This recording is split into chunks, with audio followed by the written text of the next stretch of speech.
পাকিস্তানের বিরুদ্ধে ১৭ রান করে কাকে ধন্যবাদ জানালেন বিরাট কোহলি? ভারত পাকিস্তান ম্যাচ মানে রুদ্ধশ্বাস লড়াই, আর সেই লড়াই দুর্ধর্ষ ব্যাটিংয়ে ভারতকে জয়ের দোরগোড়ায় নিয়ে গেলেন কিং কোহলি।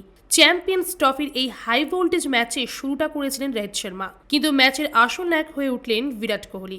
মোক্ষম সময়ে নিজে ক্লাসের প্রমাণ দিলেন তিনি। ভক্তদের প্রত্যাশা মতোই জ্বলে উঠলেন বিরাট।